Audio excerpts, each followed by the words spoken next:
Greetings once again, it's Dr. Jonathan Ellerby with another live 12 at 12, and I am here in the beautiful Sawhill Ponds of Boulder County, and this is actually where my wife and I got married, and we're here out for a social distancing appropriate family walk together. And I thought I would take a little time out to share today's teaching with you. So we're going to talk about a critical element in the path and process of healing and transformation that is not only true for individuals, but is something we must consider and take a hard look at when we look at healing and transformation for communities, cultures, and society itself. So it's a big topic, but we're going to take a quick break before we get into it. As I always say, when you're going to do something important, it's important to stop before you start, get centered, open your heart and mind with intention so you can proceed from the optimal place of openness, willingness, and intention. It's a long way of saying, let's close our eyes, let's take a deep breath. And wherever you are, whatever you're doing, just give yourself a moment to slow down and settle down.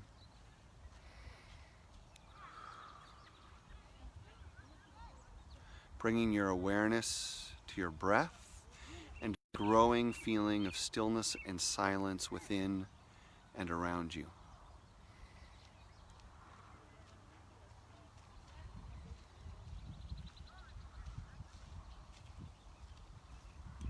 For this moment, just imagine you can let go of all the busyness of your life and the push and pull of the past and the future.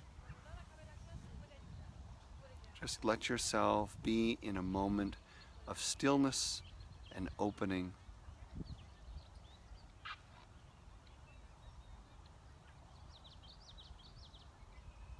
Letting your breath now be soft, and moving consciously from the silence in yourself into an attitude of curiosity, compassion, and a willingness to consider. So, we are talking today about sacrifice and renewal. And it's interesting because in, I guess what I would call modern contemporary society, the word sacrifice has become a pretty negative term, something that people don't feel proud of and often feel is like an imposition. So when people talk about sacrifice today, it's usually in the context of begrudgment, actually. I sacrifice this for you. What do you expect me to sacrifice? You know, people sacrificed something as though it was taken from them. Or it was unwilling. But what we have to remember is, first of all, that sacrifice, and we're going to explain that word better in a moment, but sacrifice is a part of the law of nature.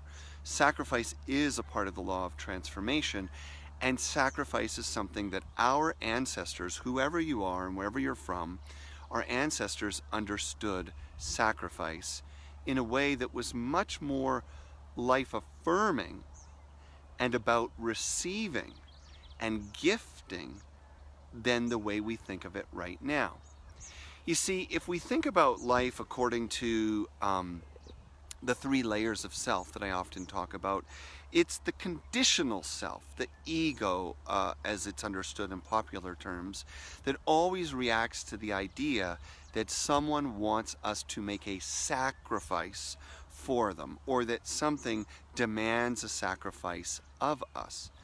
So from that perspective in which our goal in life is self-preservation, well, sure, by definition, sacrifice, giving up anything that we might need for comfort, that we might want for security, that we rely on, is implicitly something that we want to avoid. It's implicitly something that threatens who we are. But when we move our consciousness down into the true self, or the soulful nature of being, then we are moving really from a me consciousness to a we consciousness. And all of a sudden, we start to realize that sacrifice might be something else.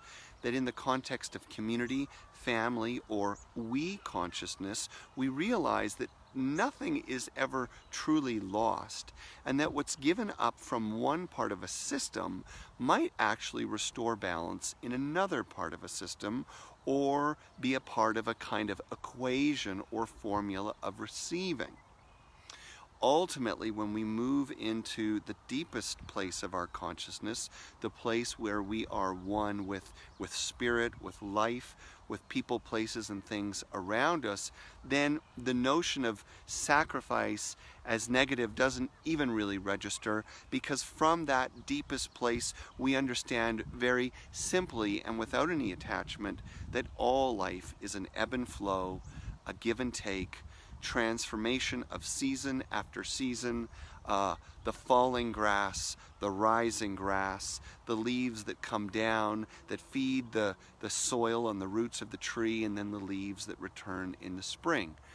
So from that deepest place of understanding, we know that sacrifice is just a part of nature. It's a part of the process of renewal, that there must be some release, even qualities of destruction and decay, in order to give life to that which comes next. For people who are involved with farming or gardening, it's that decaying universe that makes the life-giving universe possible. So we look for compost, we look for waste, we look for the old, and then mix that with our soil to make it rich and nutrient dense, so that it can give life and feed us and move life forward. And of course, all those same things eventually return back to the earth again. From a soulful perspective, or from the perspective of true self and society, sacrifice is about recognizing that sometimes to move forward, we're going to have to do without something that we thought was a part of what's normal. Sometimes, in order to reclaim who we are, or to acquire a greater wholeness in a family, in a community, or between communities, some elements of that system are going to have the opportunity to choose to give something up, so that another aspect of the system might be nourished.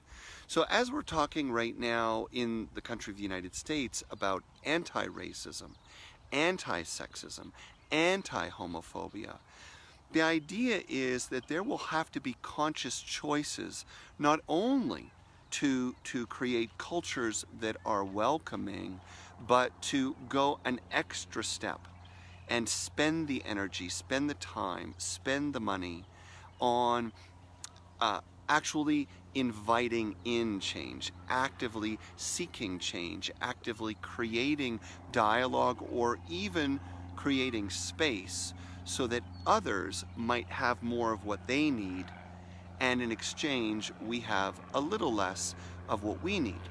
One of the things that became very prevalent in the world as we were surviving the coronavirus, we have an airplane going overhead. In the time of quarantine, people all over the world realized that in order to secure the health and safety and long-term success of their economies, they had to endure or sacrifice short-term comfort, normalcy, and economy. But then what came out of that was a bigger conversation. Why is it that so many people in the world were so vulnerable to a month or two, or in some cases 3, without work, where some people clearly could even go as much as 3 years without working again because their wealth is so great? Does it make sense that we have communities or countries where there might be a minority of the population that controls the majority of the wealth? Now again, this doesn't mean that people shouldn't be able to have wealth, But if we are to create a healing or a balancing in that system or society, we might consider that some who have might give up some of it in order so that some who don't have more. Now, some would say, is that really fair? I mean, do those people who don't have deserve it? Well, that's really a question that comes from the conditional mind, the mind of self-preservation, because obviously when we move into the essential perspective, the soul perspective, or even the universal perspective, we realize that nobody has wealth without growing it through the lives, the labor, and the expense of those who don't have wealth. There's not a lot of people, there's some, but there's not a lot of people who've become extraordinarily wealthy by exclusively serving the wealthy. In fact, what we find is most people who have extreme wealth have built their wealth or empire on those who have very little. The point is not to critique wealth and poverty entirely. It's simply to say that in any part of a system where we're looking for healing or transformation, some sacrifice will be possible. And as we start to come to a close on this conversation, it's important to look at the healing we want in our own lives, just in our own personal lives. Do we want better relationships, more confidence, physical well-being, emotional well-being? Typically, to acquire the wellness that we want, we're going to have to give up some things or sacrifice things that have made us comfortable to this point. So maybe that means sacrificing habits. Maybe that means sacrificing some pleasures. Maybe that means changing some of our dietary habits or the things that have been easy for us. But in the giving up of what has kept us comfortable in the system that is no longer working, we find that we create new energy. New energy that can then be plowed into, so to speak, or turned into the energy of the new lifestyle or the new system that we want. It's important to remember as we close that for most of our ancestors, the idea of sacrifice wasn't just about the material energy, time, space, money, but those are all really important. But they're also about subtle energy. If we expect the universe to give us what we want, are we willing to give something to the universe? If we're asking God or spirits or angels or ancestors to give us the life we want, what are we willing to show or share or release to demonstrate that deep level of commitment, willingness, love, and surrender to the force of life that we want to see through us? If we're going to receive something new in our lives, then we're going to have to put something down. And if we see that sacrifice as our ancestors did, something essential, something noble, something powerful, and something truly transformative, then we realize that letting go, that giving, is actually always the starting point of becoming and receiving. Well, my time is up, and I hope this was helpful. If you want to learn more about what I do, go to jonathanellerby.com. If you like this, please share it, and hopefully I'll see you soon. So take care and enjoy the day.